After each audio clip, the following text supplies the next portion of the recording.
Hey everyone, today I'm talking about one of my favorite indoor plant, Fittonia albivenis, also known as the nerve plant because of its nerve-like veins on its leaves. The plant is perfect for brightening up any dull corner in a house.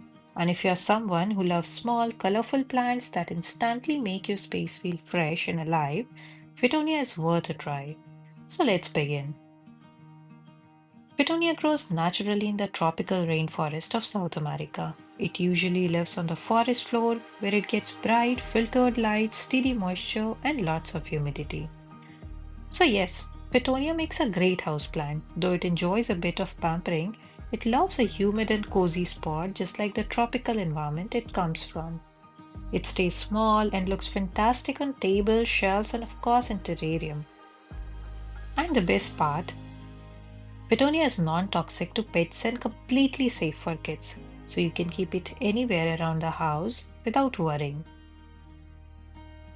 Many people find this plant a little tricky at first, mostly because of its needs, but once you understand, it's honestly such a rewarding plant to grow.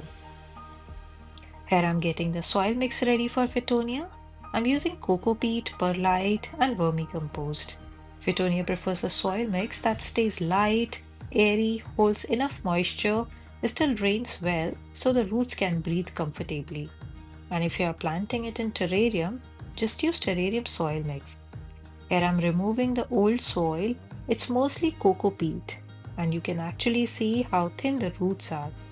I'm using a small stick to loosen it because I don't want to disturb the roots too much. I'm only taking off the soil that comes off easily and leaving the rest as it is. Now, as I'm loosening the soil and repotting it into this cute container, let's talk about fertilizer. Be gentle with Fittonia when it comes to fertilizing. I use liquid seaweed just once a month during the growing season. That's more than enough. The roots are super sensitive, so gentle is the key. Watering is where most people go wrong. Fittonia like its soil evenly moist. I'm using a dropper here so I don't overwater.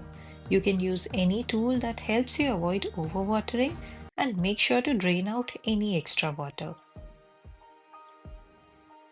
If Fittonia dries out, the leaves will wilt quickly, but once you water it, they bounce it right back. Total drama queen behavior. But do avoid waterlogging. The roots are super thin and can rot easily if they sit in too much water. Fittonia loves high humidity, ideally above 60%. If you live in a dry area, you'll need to give it little extra care. You can mist it regularly, keep it inside a terrarium, or place it near a humidifier. If it dries out, you'll see the leaves turn brown or crispy, a clear sign it's craving more moisture. Without enough humidity, Fittonia might not survive for long, so think before keeping it in a very dry environment. Fittonia loves bright, filtered light. Direct sunlight can burn its delicate leaves and make them dry out quickly. It's often called low light plant, but without enough light, its growth turns droopy and leggy, and those beautiful color starts to fade. If your space gets soft morning or evening sunlight, that works perfectly. Otherwise, you can easily grow it under a grow light or bright indoor light. Fittonia can sometimes attract mealybugs, especially if the plant is stressed or kept too dry.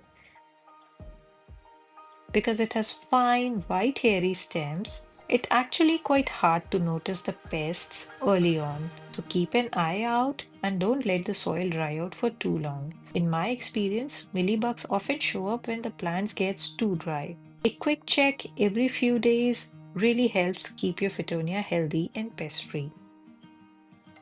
That's all about Fittonia care. If you have one at home, tell me how it's doing or drop your question in the comment. I would love to help.